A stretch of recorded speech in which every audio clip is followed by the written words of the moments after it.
The live TV, सच सबसे आगे। नमस्कार, मैं हूं रंजीत झा और आप देख रहे हैं द लाइव टीवी। इंडिया गठबंधन के बढ़ते कुनबे को देख भारतीय जनता पार्टी अब इसका तोड़ निकालने में जुटी हुई है कि इंडिया गठबंधन लगातार मजबूत होता जा रहा है, लेकिन एनडीए में इस वक्त जो मौजूदा घटक दल हैं उनका जनाधार ना के बराबर है। वहीं इंडिया के साथ जो भी क्षेत्रीय पार्टियां एकजुट हो गई हैं उन सब का अपने अपने राज्यों में बड़ा जनाधार है। ऐसे में बीजेपी के लिए मुश्किलें 2024 में बढ़ सकती हैं। इसी को ध्यान में रखते हुए भारतीय जनता पार्टी ने शगुफा छोड़ना स्टार्ट कर दिया है। दरअसल सिलेंडर सस्ता करने का ऐलान किया गया है और इसकी आशंका पहले ही जताई जाने लगी थी। खबर यह आई है कि 200 रुपए सिलेंडर सस्ता कर दिया गया है। चूंकि मामला इस वजह से यह बेहद दिलचस्प होता जा रहा है कि एनडीए भी महाबैठक करने जा रहा है, तो दूसरी तरफ इंडिया गठबंधन की भी बैठक होने वाली है और दोनों का लोकेशन मुंबई है। 31 अगस्त से इंडिया गठबंधन की बैठक शुरू हो जाएगी, 1 सितंबर तक चलेगी। दूसरी तरफ एनडीए गठबंधन भी 1 सितंबर को मुंबई में बैठक करने जा रहा है। जाहिर तौर पर दोनों दल शक्ति प्रदर्शन ही करना चाहते हैं, लेकिन इसमें पलड़ा भारी करने के लिए एनडीए ने यानी मोदी सरकार ने पहले ही यह शगुफा छोड़ दिया कि वो सिलेंडर जो है सस्ता करने जा रहे हैं। अगर सिलेंडर सस्ता कर सकते थे तो इतने दिन तक आपने इंतजार क्यों कराया है? इस पर हम आगे चर्चा करेंगे, लेकिन पहले हम आपको बता दें कि इसकी आशंका शुरू से ही जताई जाने लगी थी कि इंडिया गठबंधन को यह मैसेज देने की कोशिश एनडीए जरूर करेगा कि वो भी जनहित के लिए सोच रहा है, जबकि इंडिया गठबंधन तो पहले से ही जनता के हित के लिए कई बड़े फैसले अपने अपने राज्यों में ले चुका है। जरा देखिए, हम आपको यहाँ एक ट्वीट दिखा रहे हैं। आज तक का स्क्रीनशॉट है, राहुल तहिलानी ने शेयर किया है कि ऐलान करने से पहले ही इस बात की आशंका जताई जा रही थी। आज तक का स्क्रीनशॉट है। सूत्र 200 रुपया सस्ता हो सकता है एलपीजी सिलेंडर, इंडिया करेगा मंथन, एनडीए का चुनावी चिंतन। यानी दोनों मुंबई में एक ही दिन आपस में टकराएंगे। देखना यह होगा कि शरद पवार की भूमिका क्या होगी। वो इंडिया के साथ होंगे तो अजित पवार एनडीए में होंगे, लेकिन दोनों एकजुट एक साथ होने का भी दावा महाराष्ट्र में लोगों के बीच कर रहे हैं कि चाचा भतीजा में सब ठीक है, फिर गठबंधन अलग अलग क्यों है। खैर, यहाँ पर राहुल तहिलानी ने ट्वीट में लिखा है कि परसों इंडिया की बहुत बड़ी बैठक होने वाली है। मीटिंग से ठीक 2 दिन पहले बीजेपी सिलेंडर सस्ता करने की तैयारी कर रही है। बिल्कुल साफ होता जा रहा है कि कैसे बीजेपी इस गठबंधन से बुरी तरह डरी हुई है। इंडिया की यह बड़ी कामयाबी है। यह निश्चित तौर पर इंडिया की बड़ी कामयाबी मानी जाएगी, क्योंकि कांग्रेस तो सिलेंडर सस्ता करने का ऐलान तो अपने अपने राज्यों में कर रही है। 500-500 रुपए में सिलेंडर देने की घोषणा उनकी सरकारें कर रही, लेकिन बीजेपी 1182 रुपए से लेकर 1200 तक के सिलेंडर बिचवा रही है देश भर में। देश के उपभोक्ता एकदम से हलकान है कि इतने महंगे सिलेंडर खरीद रहे हैं और सब्सिडी के नाम पर 72 रुपए मिल रहे थे। तभी एनडीए को लगा कि कांग्रेस की काट इंडिया गठबंधन की काट क्या हो सकती है, तो उन्होंने भी सिलेंडर के दाम कम करने का ऐलान कर दिया है। 2 स्क्रीनशॉट हमारे पास है। पहले खबर यह आई कि जो सिलेंडर के दाम कम हुए हैं 200 रुपए, वो उज्ज्वला उपभोक्ता के लिए हुए, लेकिन बाद में इसमें स्पष्टीकरण भी आ गया। सबसे पहले जो खबर आई वो देखिए। उज्ज्वला योजना में सब्सिडी, घरेलू गैस सिलेंडर 200 रुपए सस्ता।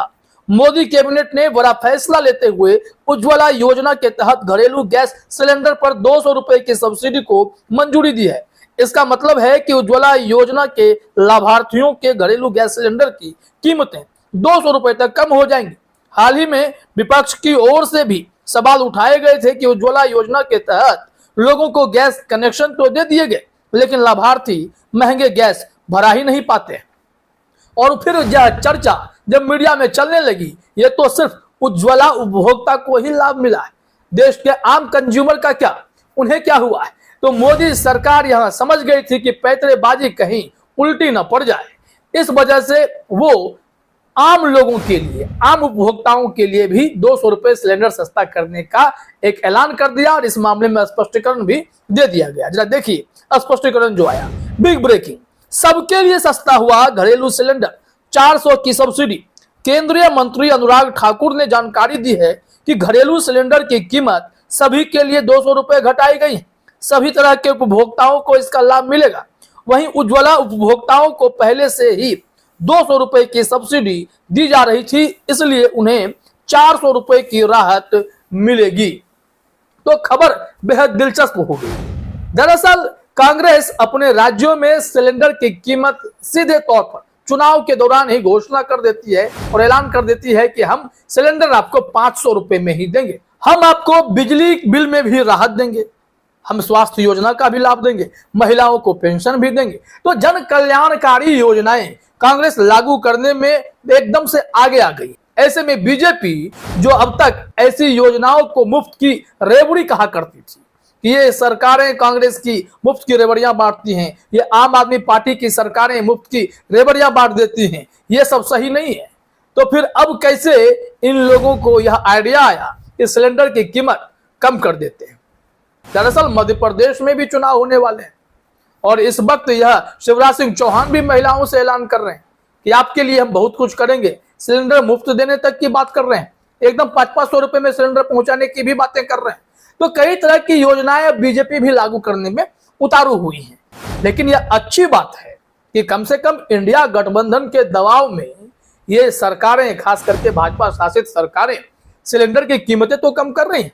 इससे देश के आम नागरिकों का भला तो हो रहा है और आने वाले समय में बिजली के दरों में कटौती हो, बिजली के यूनिट में लोगों को लाभ मिले, ये सारी चीजें भी कहीं ना कहीं बीजेपी अपने राज्यों में लागू कर सकती है।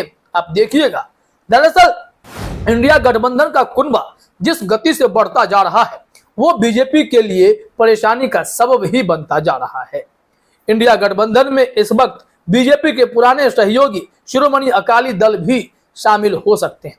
हरियाणा से भी जो ओम प्रकाश चौटाला की ओरिजिनल पार्टी है, पुरानी पार्टी है, वो भी इंडिया गठबंधन का हिस्सा बन सकती है। दरअसल इंडिया गठबंधन का फॉर्मूला यह है कि एनडीए को अगर रोकना है, बीजेपी को अगर रोकना है, तो वोटों के ध्रुवीकरण को रोकना होगा। तो जिन राज्यों में जिस क्षेत्रीय पार्टी का दबदबा है उन्हें बाकी दल सपोर्ट करें, बाकी दल अपने ही अपने उम्मीदवार न उतार दें, क्योंकि हर किसी के अपनी विचारधारा तो है, लेकिन ऐसे में अलग अलग कैंडिडेट खड़े हो जाते हैं तो सबका वोट बट जाता है। समान आइडिया वाले, समान विरोध वाले लोगों को वोट एकदम से डाइवर्ट हो जाता है, जिसके चलते बीजेपी को इसका फायदा हो जाता है। वोटों के पोलराइजेशन का फायदा अगर बीजेपी उठा लेती है तो वहां पर वो सीट निकाल पाती है। ऐसे में अगर इंडिया गठबंधन एकजुट होकर चुनाव लड़ेगा, मान लीजिए बंगाल है, जैसा कि पहले से ही फॉर्मूला दिया गया कि बंगाल में ममता बनर्जी का कुनबा बहुत मजबूत है, तो कांग्रेस और लेफ्ट उनका समर्थन करें, उन्हें वोट काटने के लिए अपने उम्मीदवार ना उतारे, तो इससे वहां पर इंडिया गठबंधन को मजबूती मिलेगी। कांग्रेस के लिए यह तय किया गया कि देश भर में 200 से अधिक सीटों पर कांग्रेस का दबदबा है, तो कांग्रेस के ही उम्मीदवार उतारे जाए। उनके पैरेलल में ना नीतीश कुमार कोई उम्मीदवार उतारे, ना ही अखिलेश यादव उतारे, ना ही ममता बनर्जी उतारे, ना साउथ से कोई उतारे। तो ऐसे में भी रास्ता क्लियर होगा कि इंडिया गठबंधन अगर एक साथ एकजुट होकर चुनाव लड़े तो 1 सीट 1 कैंडिडेट के फॉर्मूले से एनडीए को पटकनी दे सकता है। वोटों के ध्रुवीकरण को अगर रोक दिया गया तो निश्चित तौर पर इंडिया गठबंधन ही आपको 2024 में सत्ता में दिखाई देने वाला है। ऐसे में बीजेपी इस परेशानी को समझ रही है। इस टेंशन का तोड़ निकालने के लिए उन्होंने अभी सिलेंडर वाला शिगुफा छोड़ दिया है और यह जनता को मैसेज देने की कोशिश है कि लीजिए हमने सिलेंडर सस्ते कर दिए, लेकिन कब बढ़ा देंगे इसकी कोई गारंटी तो नहीं मालूम पड़ती है। फिलहाल इस वीडियो में इतना ही। आप सभी का हमसे जुड़ने के लिए बहुत बहुत धन्यवाद। द लाइव टीवी, सच सबसे आगे।